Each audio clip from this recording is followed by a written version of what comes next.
changé ma vie, tu as changé mon cœur.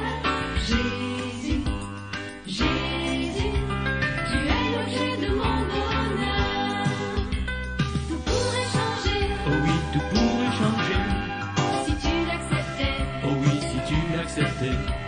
Tout pourrait changer, Oh oui, tout pourrait changer. si aujourd'hui ton cœur, tu lui donnais.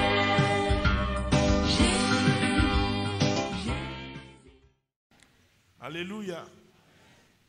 Gloire à Dieu. Baraka. Je dis merci au Seigneur Wennam san le bon code runde zabre nyinga. pour cette soirée qu'il nous donne encore. La pousse nyam fa yemr barak me Également, j'aimerais dire merci à tout un chacun et modor nying. et vous encourager car je sais que vous vous efforcez. Ya mobo C'est un combat, c'est une lutte. la wena ningi moba barak. Mais je prie que le Seigneur bénisse ce sacrifice ou ce combat. Wena ningi moba Que baraka. le Seigneur bénisse vos luttes. La wena kitter fa pam tongre. Et que le Seigneur, dans sa grâce, nous donne de triompher. Nyazu soba Jésus wong ne sinoro. Et que nous puissions vivre l'avènement de notre Seigneur dans la joie. Wala borga pied bro a pied ti erbetien pour un. Que la trompette sonne nous trouvons toujours dans la foi. A Jésus ma som nying. Et c'est dans le nom de Jésus. Amen. Le datamen le man pousse tumnanta se yunga tumnanta wuso sin yuwen do toto jinna ne tonka. Également, je Pam voudrais banga kiere la kiere mer kapam zuno ya kolonga son wan sawa. La dio ne yenba. remercier certains de nos collaborateurs, pasteurs, parce qu'il y a beaucoup qui étaient dans l'assemblée, même sans que nous nous sachions plutôt, mais c'est après la fin de l'enseignement que nous avons su qu'ils étaient parmi nous. Kotamti wennam ningi baraka la wennam song ya. Je prie que l'Éternel vous bénisse et qu'il vous aide. Tara pasteur évangéliste Sawadro. Nous avons le pasteur évangéliste C'est Sawadro Samuel non. Voilà si vous pouvez vous tenir debout. et Samuel Voilà. Nanko Samtiyik Yingri. Bam jinna ne ton yunga. Hier nuit, il était avec nous. Bam monda kwenora. Et c'est quelqu'un qui prêche l'évangile. Tumba ya kwaya mono. Et son ministère, c'est prêcher l'évangile du Beaucoup de salut. courage, beaucoup de courage. Bardayam Dord Ousro. Levantara pasteur Nebie Moïse. Et encore, nous avons parmi nous le pasteur Nébié Moïse. Mamita Tita Solom. Il vient de la région de Tita. Si vous pouvez vous tenir debout. Nanko Samti Bamda Samti. Kenga mortier dans te mantoun bien les bron cuisins. Il était à Bon mam yibe Morteiro. ouais. Et de retour, il m'a appelé ce matin. Bien les aram kabe yame. Et je lui ai dit que vraiment, je n'étais pas à côté. Et là ton tarade séminaire son signe young Kenga da Torzabre yesa. Et je l'ai informé que nous avons notre séminaire que nous avons commencé hier et que ce soir nous continuons. Et bien te bamna yal semaine qu'elle la bione y 22h en couli. Alors le pasteur dit qu'il va participer à notre séminaire avant de retourner dans les environs de 22 Pasteur heures. na matab sambe ne ba soka. C'est pas s'il y a d'autres pasteurs parmi nous ce soir. Ton pour de l'année wongo. Nous vous souhaitons la bienvenue. Jésus soba Jésus ningi nazien kra baraka. Que le Seigneur Jésus-Christ bénisse votre déplacement. Amen. Re et kenga da tore. Et nous continuons. Zamzabre et singa de kojuga. Et hier soir, nous avons introduit notre thème. Morale wa mana wana. Et Abe yesen, albi yesen.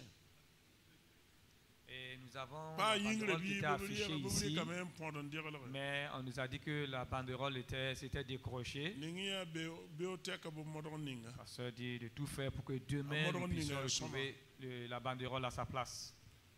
Kojuga la hangulu yingre kanena sanda. Et c'est le thème que nous voyons ici en français. Elam te deyinga bumfa sebwa kat kolorama. La fin de toute chose est proche. Oto yinga bi taliyam le yisoma le wing ne pousro. Soyez donc sages et sobres pour vaquer à la prière. Pas ma weri yunga a Pierre goma Pierre yel yunga. Et hier, dans notre introduction, nous avons parlé un peu de Pierre. Ya Nelson dalata Jésus wonga ne sulfa. Pierre est quelqu'un qui attendait le retour de son Seigneur de tout son cœur. Goma bilfu ban kere sen kene yol wakata yelle bum son wilite ton voya yol wakat ton zamana to panawa.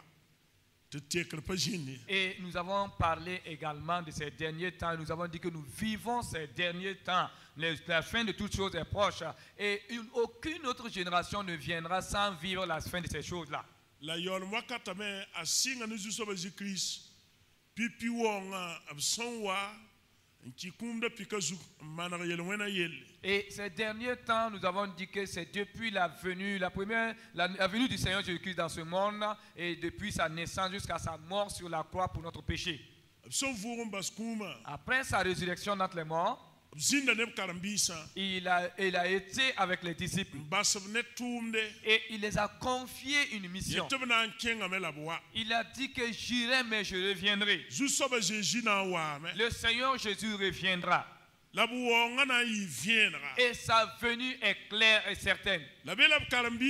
Et il a dit à ses disciples, mais avant mon avènement, alors préparez l'humanité, préparez tous les êtres humains, prêchez-leur l'évangile du salut.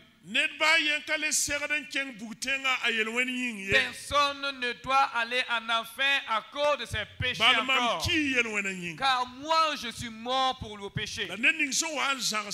Mais celui-là qui refuse d'accepter cela, alors c'est cette personne même qui s'est condamnée.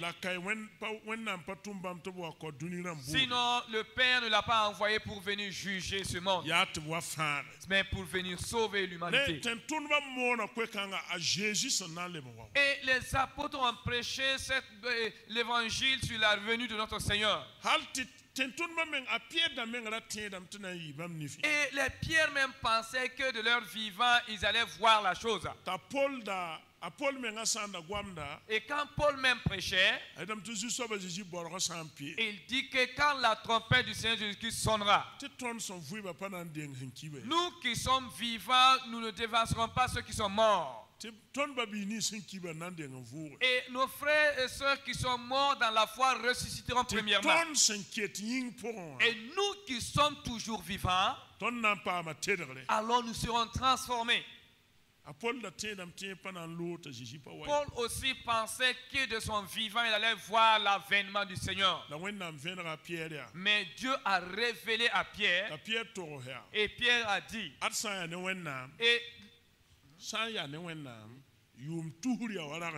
aux yeux de Dieu, 1000 ans sont comme un jour, et un jour est comme 1000 ans à ses yeux. Et donc, si vous voulez considérer les 1000 ans comme un jour, c'est comme s'il y a à peu près 2 jours seulement. Hein? Et le Seigneur Jésus-Christ a été enlevé là, c'est comme si c'était juste avant-hier. Car 1000 ans sont à ses yeux comme un seul jour. Nous devons nous préparer à attendre le Seigneur Jésus comme s'il devait revenir aujourd'hui même. Et travailler, œuvrer dans la foi comme si le Seigneur allait encore faire 100 ans avant de revenir dans ce monde. Et le Seigneur nous a présenté des signes qui viendront. L'un des signes très puissants est l'exemple du figuier qui refleurira. Quand le figuier reverdira, alors nous devons savoir que l'été est proche. Et hier nous avons bien parlé de cela. Et le figuier symbolise Israël. Israël avait été effacé sur la terre pendant 1800 et quelques années. Nous n'avons jamais entendu, je vais dire quoi, un peuple dans ce monde. Un peuple qui se mélange à d'autres peuples pendant 1000 ans et reste toujours comme il était. Israël seul était mélangé aux autres mais resté authentique. Et c'est un mystère. Et c'est véritablement un miracle. Israël est comme une montre. Israël est comme cette montre de Dieu qui ne fait que tourner pour donner l'exactitude du temps au monde. Et cette montre nous indique que nous sommes vers minuit. Et le retour de notre Seigneur Jésus-Christ est proche. Et tout repart vers la fin. Personne n'aurait pu imaginer qu'Israël allait s'échapper.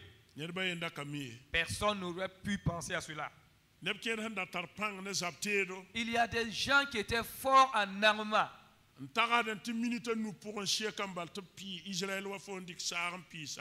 pensaient que seulement en quelques 5 minutes, ils allaient balayer Israël comme on balaye les ordures. Jusqu'à ce qu'ils constatent que cela est impossible. Cela est impossible. Et je disais qu'il y avait un président. Non, Israël. Ah, ok, il y avait et Israël, ils ont un premier ministre qui gouverne le pays. Et quand il a été investi, et pendant son investiture, et son prédécesseur avait signé de diviser Jérusalem. Parce que vous le savez tous, Jérusalem est comme un problème pour toute l'humanité. Mais c'est pourtant Dieu qui l'a barré. Zacharie. Dans Zacharie au chapitre 12. Je ferai de Jérusalem une pierre pesante pour toutes les nations.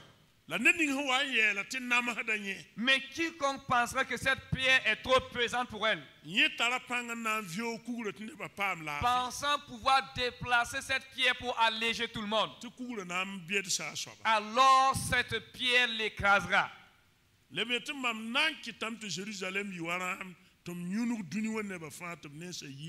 il dit que je ferai de Jérusalem comme du vin et je vais enivrer toute l'humanité. Une coupe étourdissante. C'est ce que lui second a employé. Voici, je ferai de Jérusalem une coupe étourdissante.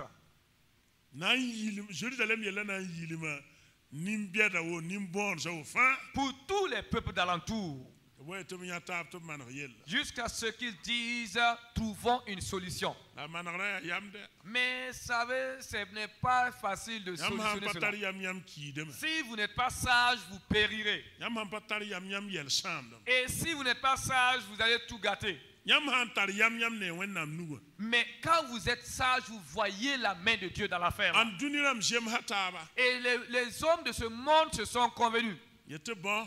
Ils ont dit bon. Et s'il en est ainsi, et nous n'allons pas livrer Jérusalem. Et Jérusalem nous appartient. Jusqu'aujourd'hui, c'est l'ONU. Et on peut dire que c'est comme si c'est l'ONU qui a l'autorité sur Jérusalem. C'est l'ONU qui décide. Jordanie. Et ils ont confié Jérusalem à la Jordanie pour disant que c'est la Jordanie qui gouverne Jérusalem. Mais eux, ils ne savent pas. Ils ne connaissent pas la parole de Dieu. Les Jordaniens sont les descendants de Lot. Et c'est les enfants, les Ammonites et les Moabites. Ce sont leurs descendants. Et leur capitale est appelée Aman. Et eux, ils ont accepté cela. C'est Abraham. Et malheureusement, ils ont reconfié ce pays à qui de droit sans le savoir. Et quand le premier ministre a été investi, Benjamin Netanyahu, en 1998, il est de la tribu de Lévi. C'est un lévite. Et c'est un docteur de la loi. Et quand vous le voyez à chaque fois, il a ce petit... ils ont leur petit chapeau là. Il a son petit chapeau là sur sa tête. Le premier décret qu'il a signé. Il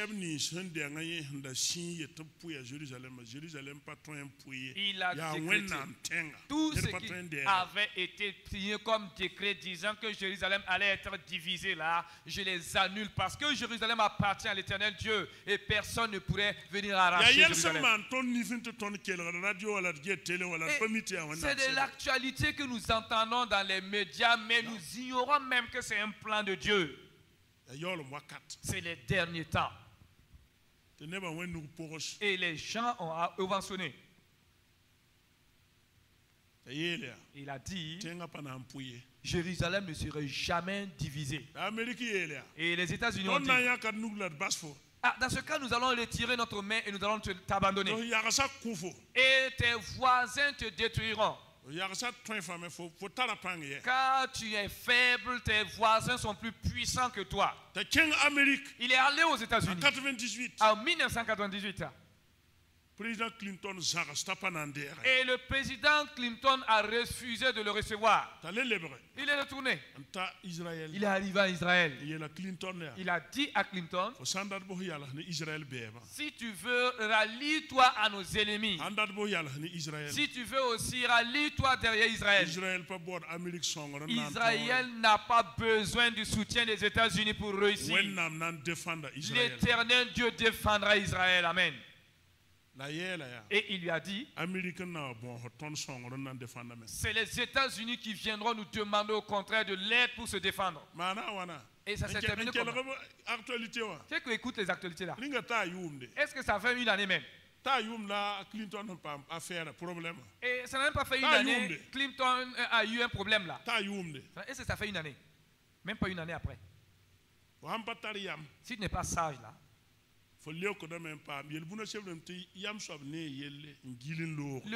dit que le sage se détourne ou bien contourne le mal et l'insensé plonge là-dedans. C'est un piège qui est dressé et le sage voit ce piège-là et il le contourne. Et l'insensé tombe dans ce piège. Et malheureusement, il va se prononcer là-dessus et ce problème il va s'embourber dans ce problème. Pourquoi l'Égypte, qui est leur voisin proche, ne dit rien? Pourquoi l'Arabie Saoudite ne dit rien? Jusqu'aujourd'hui, jusqu'à ce soir-là même. L'Arabie Saoudite n'a jamais laissé leurs armes contre Israël jusqu'aujourd'hui. Mais ils sont toujours là. Clinton même a été chanceux.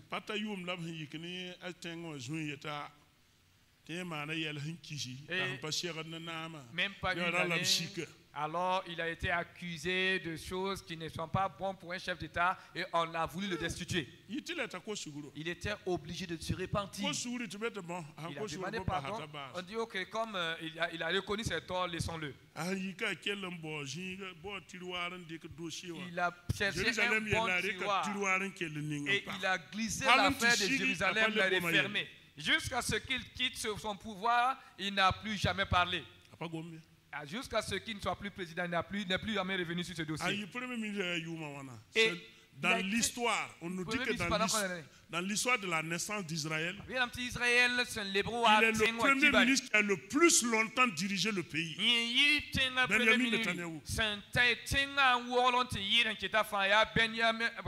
Benjamin Netanyahu. C'est les derniers jours. Et c'est des signes que l'Éternel nous permet de voir pour nous réveiller. Afin que nous sachions que ce ne sont pas des fables ni des histoires à tout ce qui concerne la Bible. Elle s'accomplit à nos yeux. Et la Bible veut que vous et moi nous soyons sages. Car il est dit que si nous reconnaissons les temps dans lesquels nous sommes, alors nous devons être sages. Et la Bible, que dit la Bible sur la sagesse? Ou bien que veut dire être sage selon la Bible? La sagesse, c'est la crainte de l'Éternel. C'est la crainte de l'Éternel qui est la sagesse. Quand vous lisez dans Proverbes chapitre 1, Vous verrez ce que Salomon déclare. La sagesse, c'est la crainte de l'Éternel. Nous devons craindre l'Éternel Dieu. Et la crainte de Dieu, et nous pouvons dire que cela n'est plus fréquent dans la foi chrétienne. Et ceux-là qui craignent Dieu là, ils sont devenus rares. Maintenant, il y a des gens qui paraissent être des habitués. Ils sont tellement habitués à Dieu là, ils sont plus nombreux. Ils sont tellement parentés à Dieu qu'ils ne le craignent plus. Voilà, ils sont tellement habitués à Dieu qu'ils ne le craignent plus. Je vous encourage, faisons attention. Ne nous habituons pas à Dieu au point de ne plus le craindre.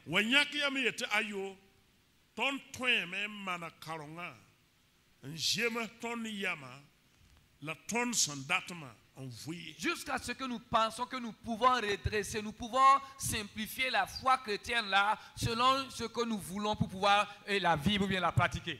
Celui-là qui honore Dieu, craint Dieu. Nombre 10, 12.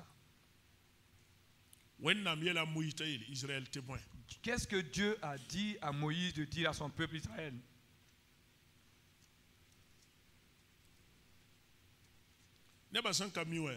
C'est que les gens ignorent. C'est parce que le retour de notre Seigneur est tellement proche que le diable a redoublé d'efforts et il est en train de combattre de tout son cœur. Il combat contre Israël et il s'acharne aussi contre l'Église. Satan s'acharne contre Israël et contre l'Église. Et nous devons discerner le temps dans lequel nous sommes parce que l'heure n'est plus au sommeil mais au combat. Deutéronome 10, verset 12. Et les enfants d'Israël partis du désert. Deutéronome, vous êtes un homme. Vous êtes un homme. Oui, Deutéronome 10, 12. Ce que l'Éternel demande de toi, oui, Israël, c'est que tu le craignes. Amen. Deutéronome 10, le verset 12. Deutéronome 10, 12. Verset 12. Maintenant, Israël, que demande de toi l'Éternel, ton Dieu, si ce n'est que tu le crains, si ce n'est que tu crains l'Éternel, ton Dieu, afin de marcher dans toutes ses voies, d'aimer et de servir l'Éternel, ton Dieu, de tout ton cœur et de toute ton âme. Merci.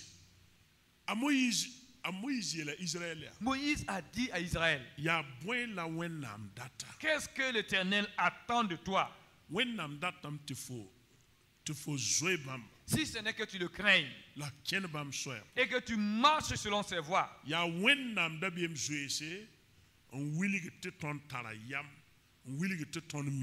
C'est la crainte de l'Éternel même qui montre que nous sommes sages et qui montre que nous connaissons notre Dieu.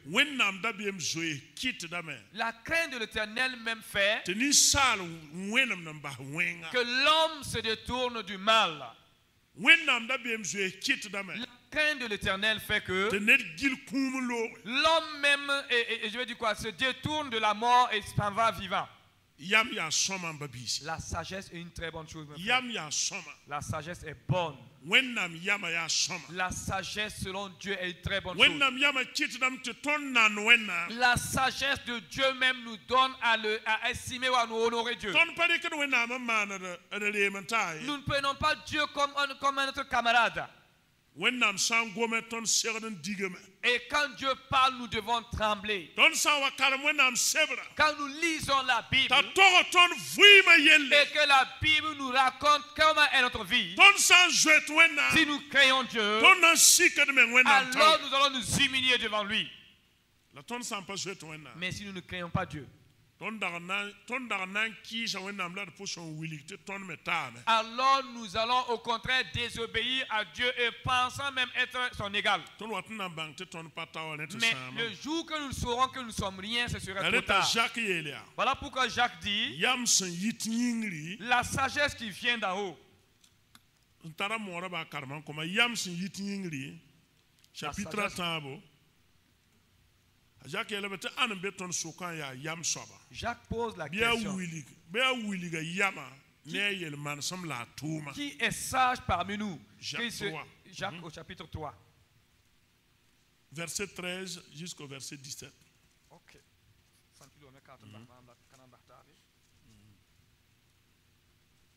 Jacques 3. Bon, moi, c'est vrai. Je demande aussi la Bible à Moré. Jacques 3, 13. Lequel d'entre vous est sage et intelligent, qu'il montre ses œuvres par une bonne conduite avec la douceur de la sagesse? Continuez. Mais si vous avez dans votre cœur un zèle amer et un esprit de dispute, ne vous glorifiez pas et ne mentez pas contre la vérité. Cette sagesse n'est point celle qui vient d'en haut, mais elle est terrestre, charnelle, diabolique. Car là où il y a un zèle amer et un esprit de dispute, il y a du désordre et toutes sortes de mauvaises actions. La sagesse d'en haut est premièrement pure, ensuite pacifique, modérée, conciliante, pleine de miséricorde et de bons fruits, exempte de duplicité, d'hypocrisie. Le fruit de la justice est semé dans la paix. Merci. Par ceux qui recherchent la paix. Anambe yam sokontar yam la bangre bia wiliga tuma ne yelman som soma ne su boksom yam son watne la sokin no kwem sambe yam suya posen da wuki yam mensen yar zilin ki shidai yam kanka yitingrie aya dunia renda la ni sal denda la sultana renda tibo sokin no kwem sambe zininga zungulu ne to mwes bout fa bebe ne yam ninga sin yitingre renga ya soma la yaolombe lafi la subuksum la sakadnana la pide nanimba zoele la somlum bisi akabe kanriye la akabe zamre. Amen. Amen. Yam la woto. Voici la sagesse.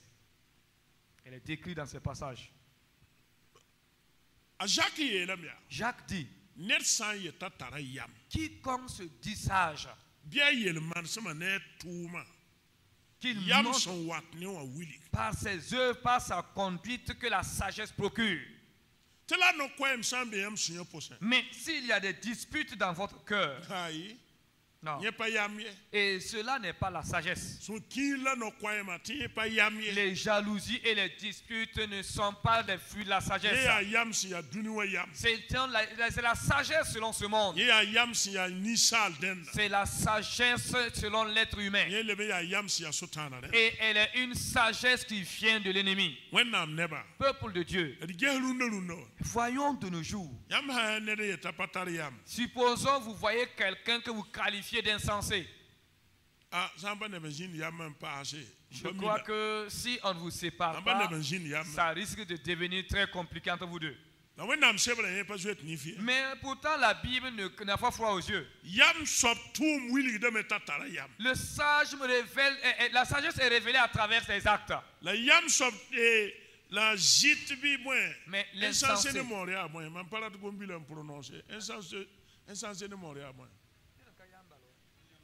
voilà, Kayam Soba. L'insensé. Alléluia. Gloire à Dieu. Kayam Sob tout me willi dem ta Kayam ye. Et l'insensé aussi révèle qu'il est insensé à travers ses actes. La yam si ya soma sit si ya wenam den. Mais la vraie sagesse qui vient de Dieu, ya yam son denga ya soma. Elle est d'abord sainte. Tala lafi. Elle procure la paix. Elle est pacifique. Et elle produit des fruits, de bons fruits. Et elle n'est pas, je veux dire quoi, elle est exempte de duplicité et d'hypocrisie. Voici la sagesse qui donne. Et c'est en obéissant, l'obéissance de la parole de Dieu qui produit la paix et la douceur. Et c'est cette sagesse qui produit la bonté dans le cœur de l'homme. Voilà pourquoi Pierre déclare: alors soyons de ces gens remplis de sagesse, des gens qui seront bons. Et dans les moments dans lesquels nous vivons, car la fin de toute chose est proche. Soyons des gens dont leur vie même révélera la sagesse de Dieu. Des gens dont leur vie même reflète la crainte de Dieu. Et leur vie même ou notre vie révèle que nous craignons Dieu. Et quiconque craint Dieu, alors vous n'allez pas faire ne fera pas le mal. Même si vous êtes seul à l'absence de témoins. Vous n'avez pas besoin de voir s'il y a un chrétien à côté avant de poser des actes. Quiconque craint Dieu, alors ne fera pas le mal. Même si des gens vous invitaient. Viens, nous allons ensemble aller tromper le frère là. Ou bien faisons le mal à une telle ou un tel. Alors tu n'iras pas avec ces gens-là. Car tu vois le problème ou la difficulté à venir. Mais quand vous regardez la foi chrétienne de nos jours, et nous vivons beaucoup de cette situation. Il y a plein de situations qui sont comme ça. Et cela, c'est dans l'église même de Christ. Et les pasteurs n'ont pas pitié les uns des autres. Chacun développe un système. L'essentiel est de pouvoir dominer ou bien d'oppresser l'autre. Et les pasteurs, les fidèles aussi ne craignent plus les pasteurs. Ils disent ce qu'ils veulent. Que chacun fasse très attention. Soyons sages. Que chacun cultive la sagesse. Quand Dieu disait à Moïse de dire à Israël de le craindre, si nous lisons dans Exode 20, verset 18. Exode 20, 18. Et c'est quand Dieu transmettait la loi à Israël. Dieu a dit à Israël, vous restez au bas de la montagne, ne montez pas sur la montagne. Et il a invité Moïse à monter sur la montagne. Et c'était entre Dieu et Moïse. Dieu voulait enseigner à Israël de le craindre pour toujours. Pour que Israël soit cette nation ou ce peuple qui aura le caractère de Dieu. Quand Dieu a fini de parler, Moïse est descendu. Et Israël a dit, à partir d'aujourd'hui, que Dieu même ne nous parle plus directement, sinon nous risquons de mourir. Que Dieu ne se révèle même plus pour nous parler. Moïse, sois la personne qui ira écouter. Et comme entre toi et lui il y a l'entente, quand vous pouvez causer sous le même arbre, va, écoute ce qu'il dira et transmets-nous son message. Et c'est ce que toi tu nous diras que nous allons faire. Moïse dit, il n'y a pas de souci. Et Moïse les a dit, l'Éternel Dieu veut que vous le craignez ainsi toute votre vie, que vous tremblez devant lui sans commettre le mal. Mais quelque temps seulement, et Israël n'a même pas attendu le lendemain. Et dans Nombre 16, 3 personnes se sont levées. Mais je vous assure, ce n'était pas n'importe qui. C'était des responsables. Et ils étaient des responsables. Des gens qui avaient l'autorité sur d'autres personnes. Et c'était des gens qui pouvaient parler et se faire écouter. Ils étaient au nombre de 3. Doté, Coré et Abiram. Nombre 16, prenez ces références pour aller lire à la maison. Et ces gens se sont convenus. Et ils ont pu avoir 250 personnes parmi le peuple d'Israël qui se sont ralliés à eux. Et ils étaient derrière et les trois là étaient à la tête. Et Moïse a dit, venez. Ils ont dit à Moïse, nous ne viendrons pas. Nous ne viendrons pas là-bas.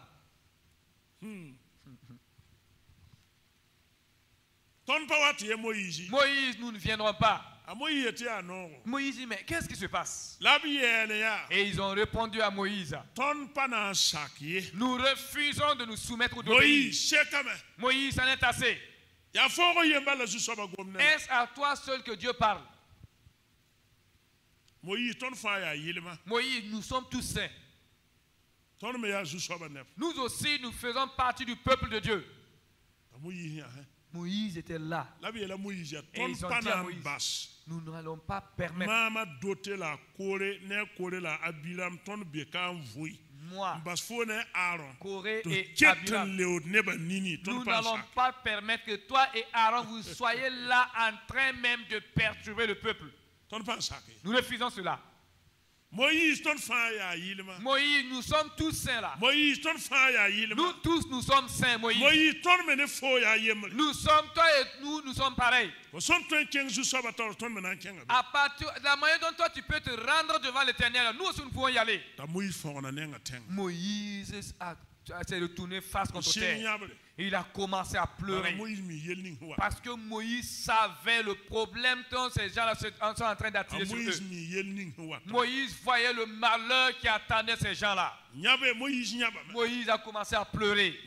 Moïse a versé des larmes. Et Dieu dit à Moïse, lève-toi, va et dis au peuple d'Israël que chacun s'éloigne de Corée, Dathan et d'Abiram. Éloignez-vous de leur tente. Moïse, toi et le peuple, éloignez-vous d'eux. Dis à mon peuple de s'éloigner d'eux. Et laissez ces gens-là à l'écart. Demain apparaît Mouma. Toi et Aaron, venez devant moi avec l'encens. Et appelle aussi les 250 personnes qui sont ralliées à eux. Et fait venir doter Corée et Abiram aussi. Et c'est moi Dieu qui désignera la personne qui est sainte à mes yeux. Moi Dieu, je désirerai la personne sainte à mes yeux. Moïse a continué de pleurer. Moïse n'a pas pu convaincre Dieu. En tout temps, Moïse était obligé maintenant de suivre ce que Dieu disait. Il a dit à Dieu, c'est toi qui agiras. Comme c'est toi qui feras, alors que les gens sachent que la chose vient de toi-même. Alors que la terre même s'ouvre. Et que ces gens descendent dans le séjour des morts vivants. Pourquoi Dieu a-t-il agi ainsi? Doté, Corée et Abiram n'ont pas été sages.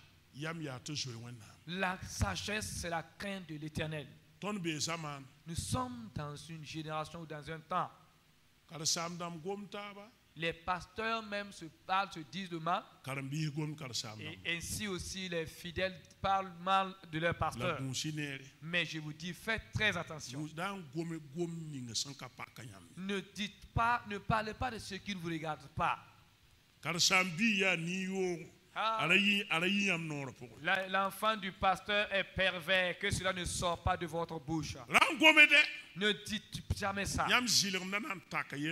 Car votre langue vous attirera le malheur. Il est dit que le sage voit le malheur et le contourne. L'insensé arrive et il va vaillamment et il tombe dans ce piège qui se referme sur lui.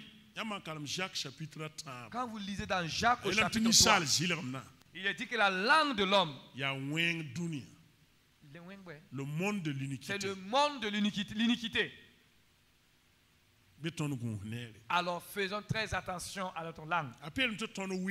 Et Pierre nous dit de nous efforcer. Soyons sages.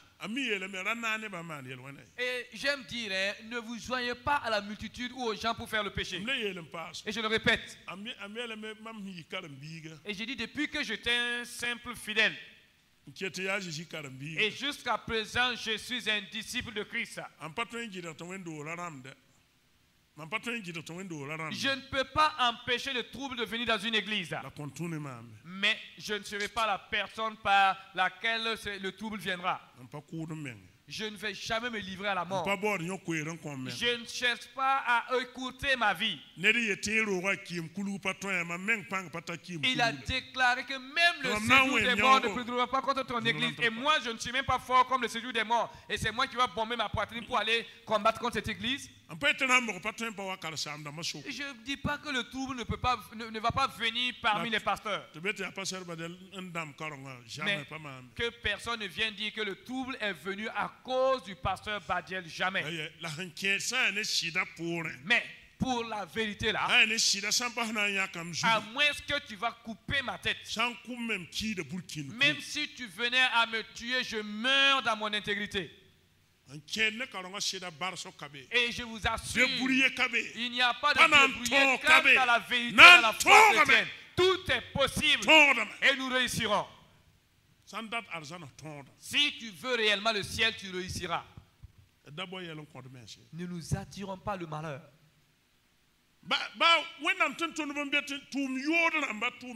Il y a des serviteurs de Dieu qui ils ont une mauvaise vie. Ils vivent une vie impure. Mais si nous avons la sagesse qui vient de Dieu, alors si nous ne pouvons pas prier, intercéder pour eux, nous allons fermer nos bouches, nous n'allons pas brancher. Paul dit, qui es-tu qui parle mal du serviteur de Dieu? Ne sais-tu pas que son Seigneur est puissant et qu'il peut le relever? C'est ce que Paul disait. Que Dieu nous donne sa sagesse. Amen. Pour que leur vie soit bonne. Si vous avez la sagesse qui vient de Dieu, votre frère, si vous ne pouvez pas prier pour lui et le soutenir, alors les insultes et les mépris de votre part ne vont pas l'aider. Ça ne l'aidera pas. Soyons sages. Pour que les gens ne reconnaissent plus l'autorité. Pas conseil national, pas goma zozo yelle. Et de cela pendant l'autre conseil national. Et j'ai dit que nous qui sommes ici là. En ce temps, c'était le président Michel. Certains vont dire oui, c'est le président Michel qui est président, c'est lui qui fait ce qu'il veut à la fois dans l'église. Non. Et nous nous égarons si nous agissons ici. Il est assis sur le trône de Dieu. Et quand son temps passera, quelqu'un d'autre prendra sa place. Mais l'autorité demeure là où est. L'autorité demeure telle qu'elle était. Le problème là, ce n'est pas Michel. Ce n'est pas Paonto le problème. Ni Philippe d'ailleurs. Ni les Lebendé. C'est l'autorité de Dieu là, c'est là le problème. Même dans l'église ici. Nous passerons. Si Christ tarde à venir, moi-même je partirai. Et d'autres personnes viendront. Mais l'autorité demeure. Vrai ou faux? Cette autorité demeure là. Les Joseph ont exercé l'autorité que Dieu les avait donnée. C'est quel missionnaire? Qui était le premier missionnaire? Il avait cette autorité. Papa Baonsom avait cette autorité. Et c'est arrivé à mon tour. Et un temps viendra aussi pour moi. Et si Jésus tarde à venir, alors cette autorité continuera. Là, le problème là, ce n'est pas nous les humains là. C'est l'autorité que Dieu, c'est Dieu lui-même. Et la sagesse de Dieu nous permet même de connaître la volonté de Dieu. Et quand nous connaissons ce Dieu-là, alors nous échapperons, nous allons nous échapper de plusieurs problèmes. J'ai pensé à doter Corée et Abiram. Je n'ai pas dit que c'est des chrétiens. Je peux dire même que c'est des pasteurs qui ont posé cet acte si nous voulons faire une comparaison. Et ils voulaient détrôner ou bien prendre l'autorité que Dieu avait donnée à Moïse. Moïse, nous tous là, nous avons cette autorité. Alors, relevez-nous cette autorité-là. Moïse, lève-toi ici là. Mais Dieu les a fait savoir que c'est très différent. Voilà pourquoi je crains ceux-là qui sont mes responsables. Je les respecte et je les crains. Voyez-vous, le docteur Zongo est notre actuel président. Si je refuse de me soumettre au docteur Zongo et je parle mal du docteur Zongo,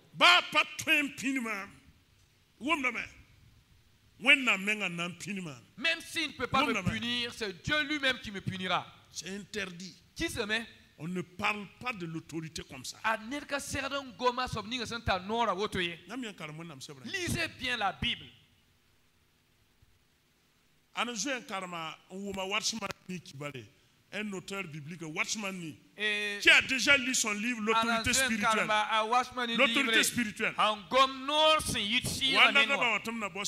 Si vous voulez, venez, je vais vous le donner. Ce livre. Il a dit: une faute contre l'autorité est un affront direct contre Dieu. C'est un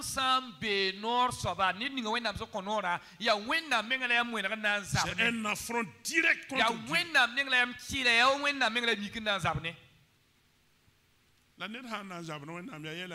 Maintenant, voilà quelqu'un qui décide même de combattre Dieu. Qui va venir à ton secours?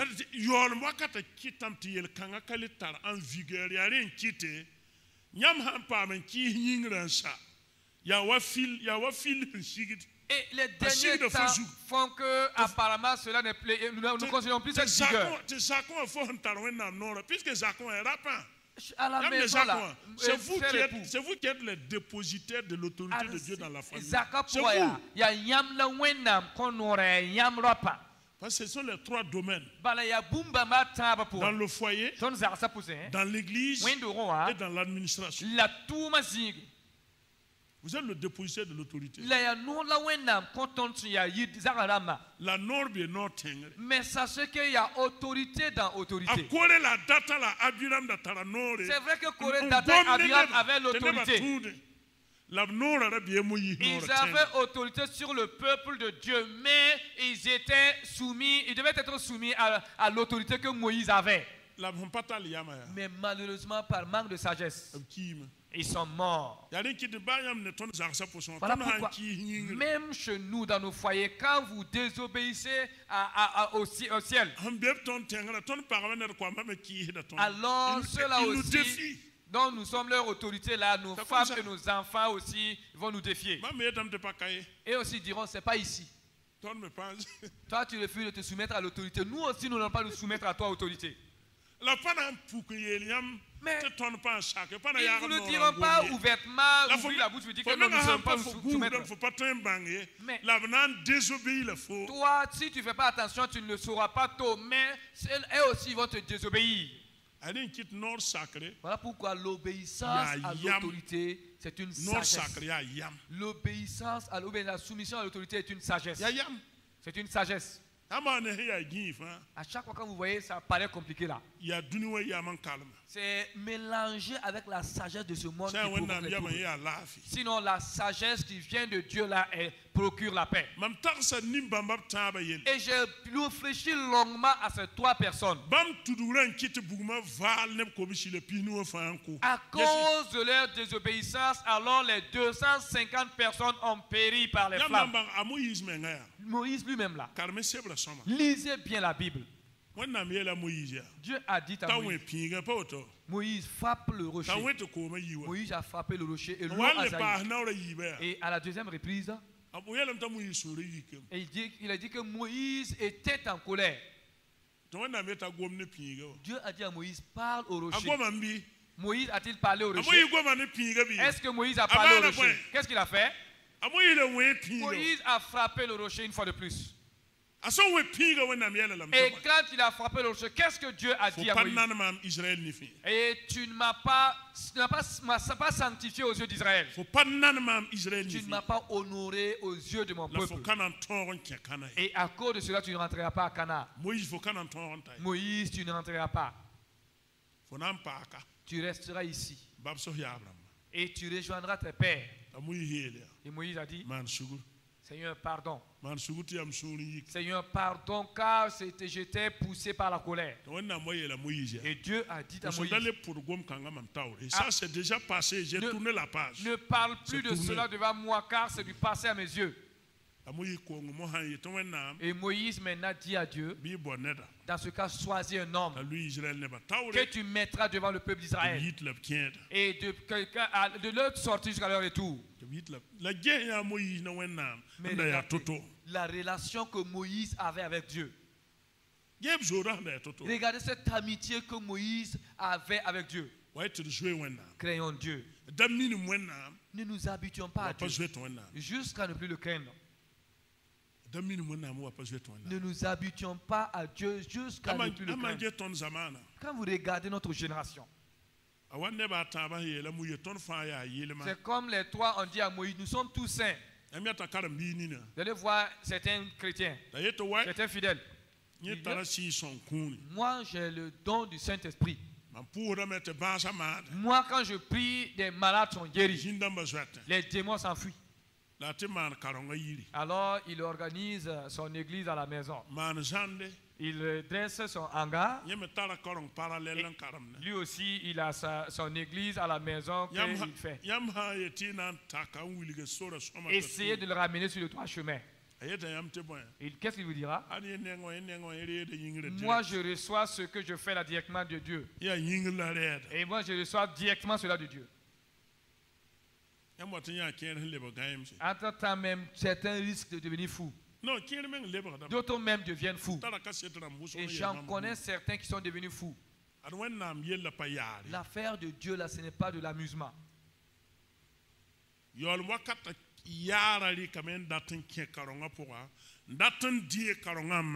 Et les choses de ces derniers temps veulent s'infiltrer dans l'église et veulent s'aimer le désordre dans la foi chrétienne.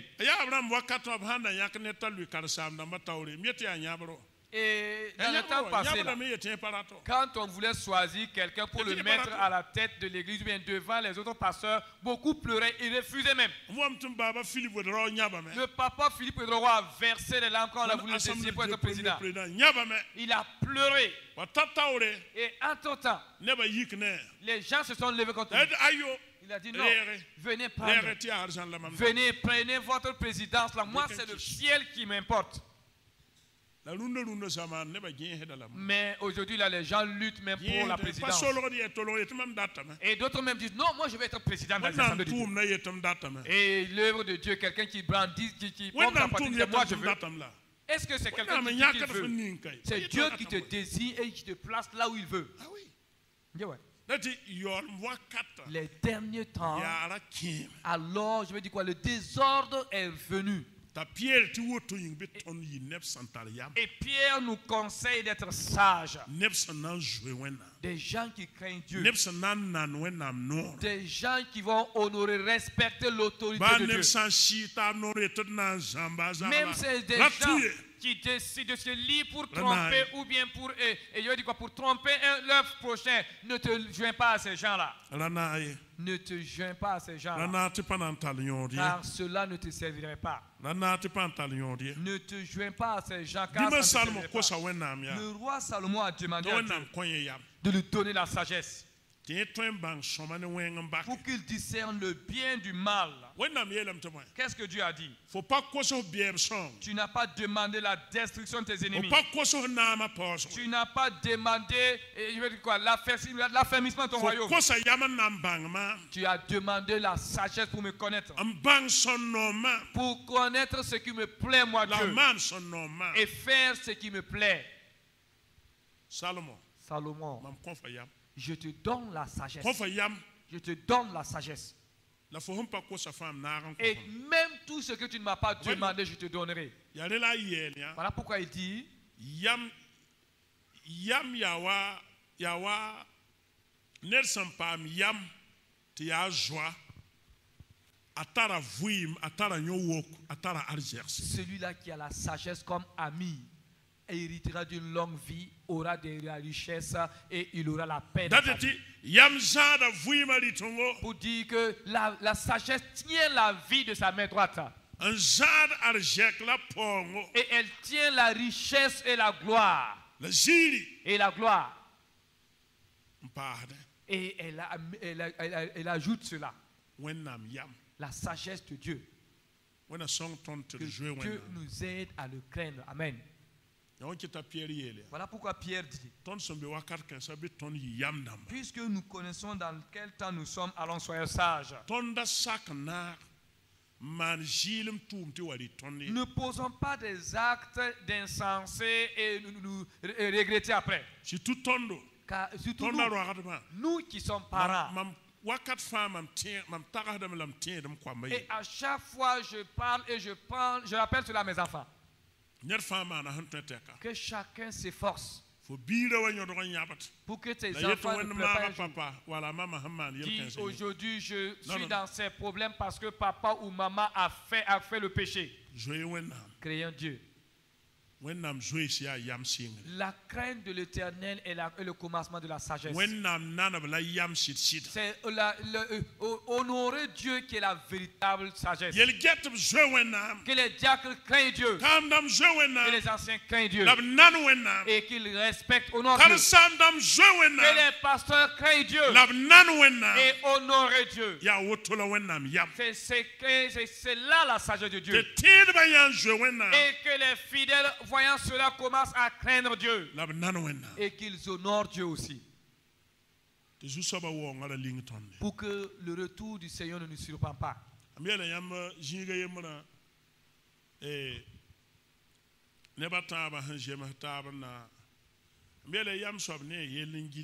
Et je vous ai raconté l'histoire de ces 3 personnes qui se sont entendues pour poser des actes. Et je lui ai dit, la Bible même nous dit que le sage voit le piège des péchés.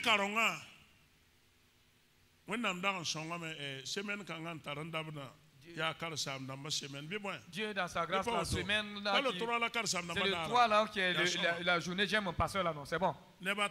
3 personnes dans une église. Et bon, ce n'est pas ici, hein, et nous ne trouvons pas ça ici aussi. Et il ne peut pas se trouver ici. Nous n'avons pas de tel caractère parmi nous. Non. 3 personnes. Le dimanche là. Ce sont ceux qu'on dit les moraux puissants de l'église là.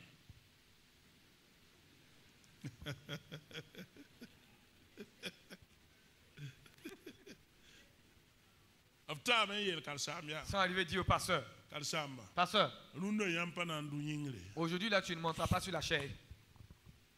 Nous avons décidé, toi tu t'asseras à terre aujourd'hui. Le pasteur pensait que bon, c'est des gens qui sont venus juste pour plaisanter. Et l'autre arrivé, bon, je ne ferai pas. Il a tapé le pot du pasteur. Hey, pasteur, il y a même son peu. Ok. Oui, ok, il a dit pasteur. Il a dit pasteur. Tu vas foutre le camp d'ici. Voici le premier, celui qui était très courageux, c'est celui qui a dit ça. Tu vas disparaître d'ici. Cette même mec qui a tapé le pot du pasteur là, tu me racontes, ce n'est pas de l'histoire. Le pasteur est toujours vivant, il avoisine les 100 ans maintenant. Si je dis son nom, même vous saurez de qui il parle. Et quand j'arrive devant le pasteur, que je rappelle l'histoire, il commence à pleurer. Cette même mec qui a tapé l'épaule du pasteur là, c'est cette même main qui l'a fait souffrir jusqu'à ce qu'il a quitté ce monde. Cette main s'est enflée sur place. Et en tout temps, sur son lit de mort, il a commencé à pleurer. Je sais que ce que j'ai fait, il était mauvais. Pasteur, viens. Le pasteur est allé. Le pasteur pleurait. Et le pasteur a dit, Seigneur, si ce n'est pas ce qu'il a fait, m'a fait là, Seigneur, moi je vais pardonner, puis j'ai laissé tomber. Seigneur, pardonne-le et guéris-le. Et Dieu a dit au pasteur, mon serviteur, j'ai entendu ta prière. Je l'ai pardonné. Mais il mourra.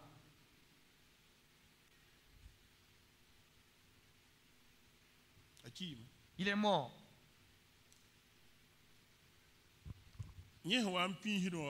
Pendant qu'il était en train de taper l'épaule du serviteur de Dieu, l'autre a pris la chaise. La chaise du pasteur et l'a fait descendre. Et l'autre l'a poussé le pasteur de faire descendre la chaise.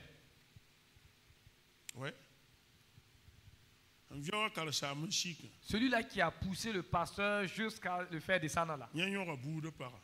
Lui, il a commis l'irréparable. Il a couché avec la femme de son frère. Mais vous savez, quand le diable vous utilise comme un instrument là, il vous dévalorise. Il vous dévalorise aux yeux des gens et puis il vous laisse. Cet homme a quitté le village en plein midi. Et pendant que le pasteur était dans les toilettes, il a dit au revoir mon ami. Il dit, pasteur, nous on tout compare. Et le pasteur dit ok, au revoir. Il est allé dans les zones cultivables. Ok, il est parti dans les zones cultivables. Il est mort avant même la fin de la saison pluvieuse et on est venu annoncer son décès. L'autre.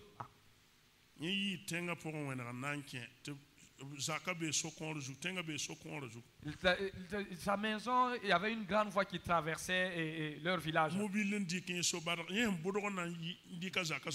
quand il a voulu tourner pour entrer chez lui, il y a un véhicule qu'il a ramassé. Et il a été ramassé comme... il a été ramassé par pièces. Le pasteur est toujours vivant et je ne dirai pas son nom. À chaque fois qu'il se rappelle de cette histoire, si vous lui parler de ça, il pleure. Et à cause de cela, les anciens du village ont abandonné les sacrifices là, et ils se sont convertis à Christ. Ils ont dit, pasteur, pour nous là, c'est de l'amusement. Pour toi là, c'est clair et c'est net. Ce n'est pas bon de rappeler de telle histoire. Mais cela nous aide à faire très attention. Parce que nous sommes dans les derniers temps et les gens parlent comme ils veulent. Les gens disent ce qui les plaît. Et chacun fasse attention pour ne pas se détruire à travers ses paroles. Utilise cette sagesse que Dieu donne et détourne-toi du mal. Alors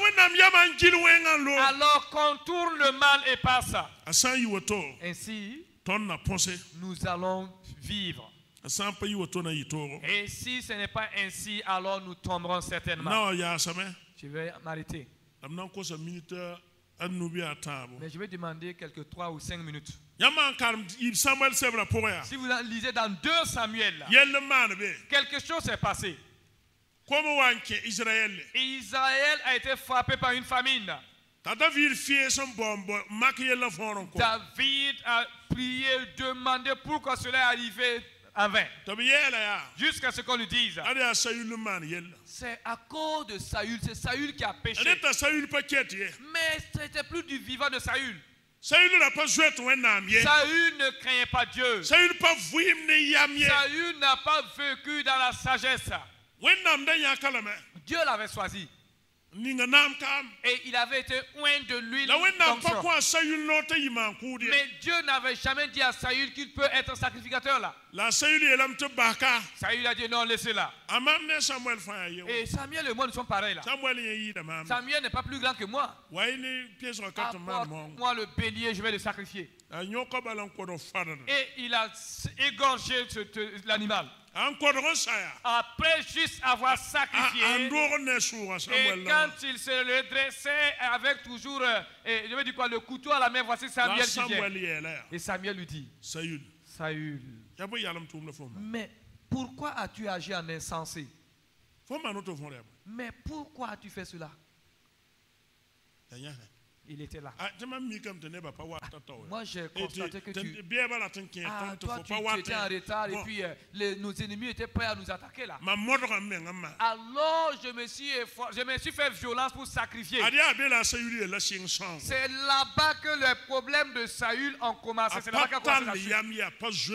Il a manqué de sagesse car il n'a pas il n'a pas honoré Dieu. Parce qu'il est roi. Et comme il était revêtu de l'autorité royale, ça lui suffisait. Pourtant, il a oublié. Ça ne se fait pas, c'est interdit. Et depuis ce jour, Saül a encore empiré sa situation. Saül a fait exterminer les Gabonites. Et c'est seulement ceux qui se sont cachés qui n'ont pas été exécutés. Pourtant, au temps de Josué, Josué chapitre 9. Chapitre 9. En ce temps-là, les Gabonites ont fait une alliance avec Israël. Et Josué a dit, à partir d'aujourd'hui, alors ils vivront avec le peuple de Dieu. Quiconque voudrait combattre les Gabonites, Israël doit leur venir en aide. C'est devenu comme une ordonnance avec le peuple d'Israël. Et Saül s'est levé dans sa fierté. Dans sa fierté. Il n'a pas fait attention. Il a commencé à tuer les Gabonites. Et alors, après sa mort, David était sur le trône. Et les conséquences ont commencé à frapper Israël. Et David a appelé les Gabonites. Que voulez-vous que je fasse pour effacer ce mal? Afin que vous bénissiez le peuple de Dieu. Et pour que Dieu même ôte ce mal de sur ton peuple. Et ils ont dit à David, longue vie à toi, ô majesté. Et cela ne nous revient pas de tuer un enfant d'Israël. Mais Saül avait projeté nous exterminer. Et mais pour effacer ce problème-là, et pour que la famine cesse, et que le malheur prenne fin, livre-nous 7 fils de Saül et nous allons les prendre devant l'Éternel. Nous allons les prendre afin que ce problème, ce malheur ne prenne fin. Réfléchissez. Tu as manqué de sagesse. Tu as méprisé Dieu. Et après ton départ de ce monde, c'est ta postérité qui a été livrée à cause de toi. Soyons sages. Soyons sages. Soyons sages pour voir le mal en avance pour nous aider, pour le contourner. Et ainsi Dieu nous aidera. Toujours dans 2 Samuel. Quand vous voyez Samuel 2 Samuel 16. 2 Samuel 16 et 17. Et vous pouvez lire même jusqu'au chapitre 17.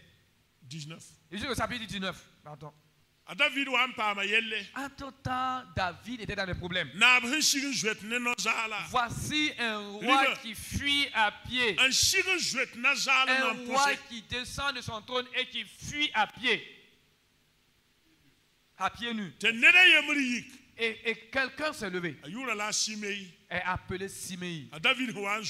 Pendant la fuite de David, la Bible nous dit qu'il marchait auprès de David et il insultait et il dit tant mieux pour toi. Et il ramassait des cailloux et il lapidait le roi David. Voyez, quelqu'un même qui ne craint pas Dieu, hein? Il considère David comme un vaurien. Et jusqu'à ce que le soldat de David, Joab, dit, un général de David dit, permets-moi de tuer ce chien-là tout de suite. David dit, ne le fais pas. Et Chérija, fils de Joab, ne le fais pas. Il se peut que c'est Dieu qui veut qu'il m'insulte. Il se peut que c'est Dieu lui-même qui veut qu'il m'insulte. Le Seigneur verra ce mal qu'il m'a fait. Et l'Éternel me sauvera. Et David voulait tout simplement dire, ce n'est pas moi qui est en train d'insulter. C'est Dieu lui-même qui est en train d'insulter. Si Dieu refuse de combattre à cause de son nom, alors tant mieux pour moi. Ils sont partis. Et quelque temps après, et le contraire est venu. David retournait sur son trône avec sa royauté. Simei a couru. Il a franchi la foule. C'est lui qui est venu premièrement devant David. Il s'est prosterné devant lui. Il a dit que mon Seigneur ne se souvienne pas du mal que tu lui as fait. David dit non, lève-toi, tu ne mourras pas. Aujourd'hui, ce n'est pas un jour de mort, mais c'est des jours de réjouissance. Lève-toi. Il s'est levé. Et il pensait que c'est fini. Hein. Il s'est mélangé à la foule et se réjouissait.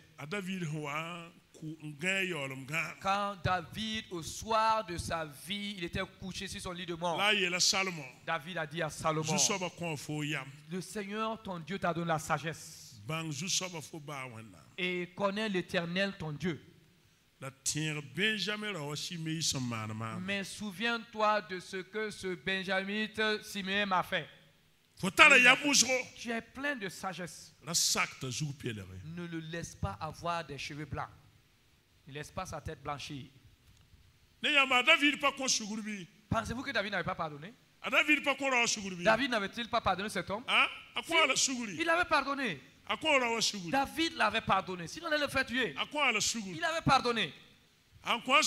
Et à cause de ce pardon, il a pardonné. Pourquoi? Parce que ce n'était pas David que l'homme a offensé, mais c'était Dieu. Et Dieu ne le laisserait pas. Parce que c'est une attaque contre la personne de Dieu.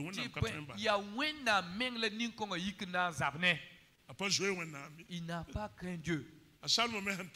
Et Salomon aussi qui était sage là, Salomon l'a appelé. Simei.